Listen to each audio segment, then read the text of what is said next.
Good morning, guys. It's Grace. Today I have all the dogs with me. I have Gator, as you can see right here, Sweets right here, and Delilah is right there. I first want to apologize for not doing a video on Friday because I just got a new job recently and this week is midterms, and so I've been kind of doing that. I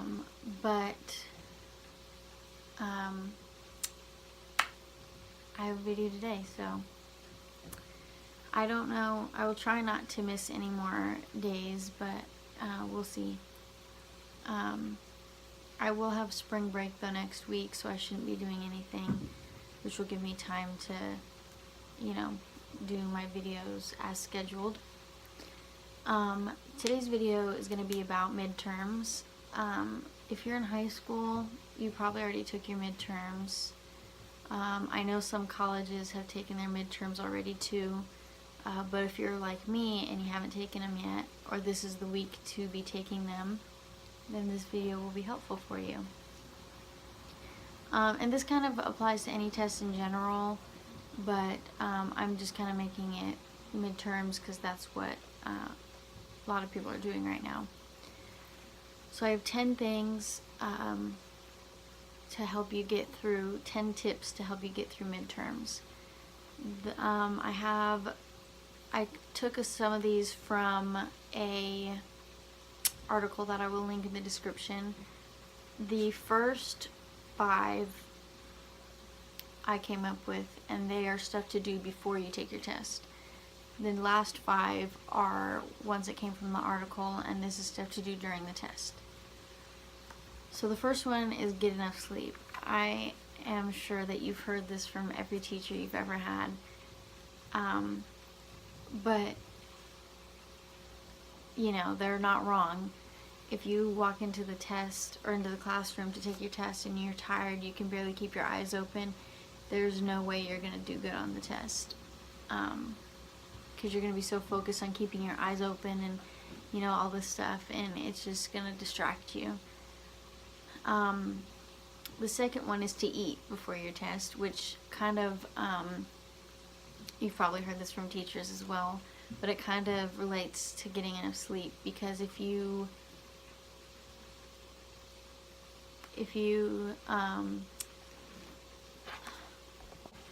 sorry about that, BC came in and pushed the door open and I couldn't figure out why the door was moving. Anyways, BC's here now. But as I was saying, eating kind of relates to getting enough sleep, because if you go in there and your stomach's growling and you're hungry and that's all you can think about, then you're not gonna have as much focus on your test as you need, and you're not gonna do as good. The third one is to study. This one was also in the article. It said in the article to be prepared. If you don't study before your test, if you're not prepared, you can't expect to do good. So do some studying if you haven't. A little bit of studying is better than no studying, in my opinion. So yeah, just make sure to be prepared and don't. You can't go in there not knowing anything and expect to do good, is basically what I'm trying to say. The fourth one is that you could maybe do some yoga or meditate, or stretch or something, whatever works better for you. I like to do yoga or stretch sometimes before bed, and it's very relaxing. So if you're stressed about midterms, that might be a good thing to do to kind of relieve your stress, calm down a little bit, and get a little bit of a fresh start, if you will. And then the fifth one is to take some time to yourself. Like if you're studying, you don't need to study for 8 hours at a time. Like, take little breaks. In these breaks, you could do yoga. It kind of ties into the fourth one. You could go get something to eat. You could shower. You could do a face mask. You could, watch a show or something like that. But just take a little bit of time for yourself when you are studying. Don't just study for hours and hours on end with no breaks. You should take breaks somewhere in there to kind of, one, I feel like you'd be stressed out studying for that long at a time. So maybe relieve your stress a little bit by taking a break, stuff like that. And I think there's studies that say it's harder for you to remember all that if you don't take breaks anyways. I'm not 100% sure on that though. Regardless though, you should take a break to help mentally and stuff like that. And then these are the ones that came from the article. They are 5 things you should do during the test. The first one is arrive early and take a moment to relax. This one I agree with. If you show up late or right on time, if you have to go in, sit down, and you immediately have to start taking the test, you're going to be even more stressed out. And I think that I can say that from experience is true.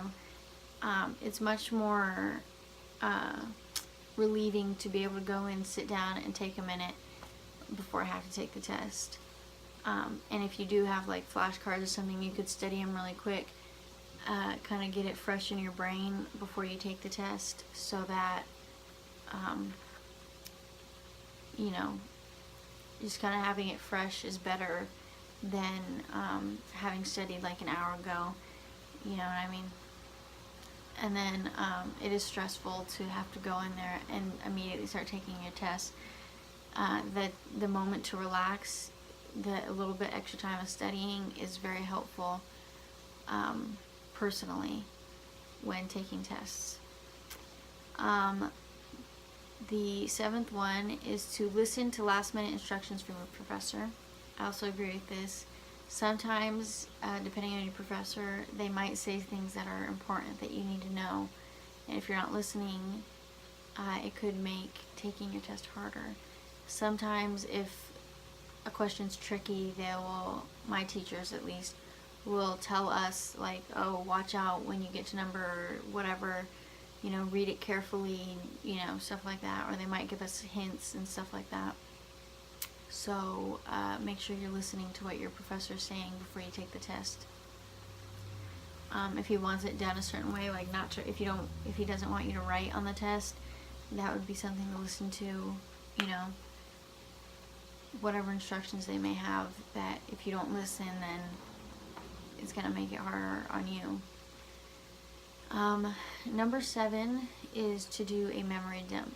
What they described this as was, as soon as you are allowed to start taking the test, write down things that you think you might forget, like equations or formulas or things like that, which I personally do, and it's very effective. Because what I do is I get there a little bit early. I take that time to study a little bit more and memorize as much as I can, and then as soon as I'm allowed to start taking the test, I'll write down things that I just read, so that way it doesn't matter if I forget them or not, I have it written down. And it's very helpful because it takes a lot of stress off of having to remember stuff, because you have it written down, and it just makes taking the test a lot easier, personally. The 9th one is to answer all the questions, which I know a lot of people don't do. For some reason, they'll leave things blank. But if you leave it blank, there's absolutely no chance of you getting it right. If you guess, you could at least get partial credit on like short answers, or on a multiple choice, you get, a 50-25% chance depending on how many answers you have. So I don't see why you wouldn't answer all the questions. It is definitely more beneficial to you to answer them than leave it blank. And the last one is to stay positive, because if you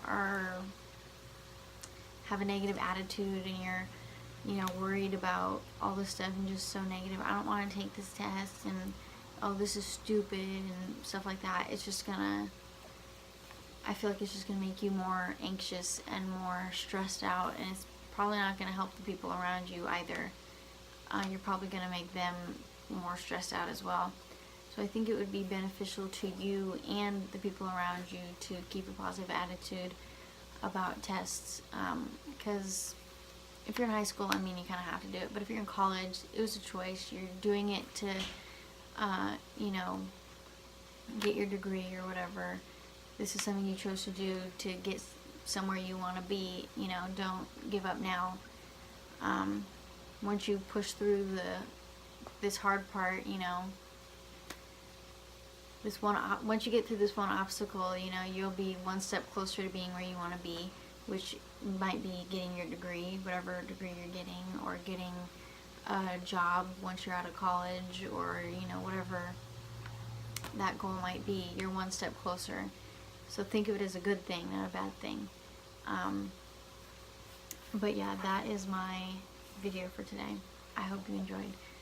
If you have any other tips that you think might be helpful to the people watching, feel free to comment below.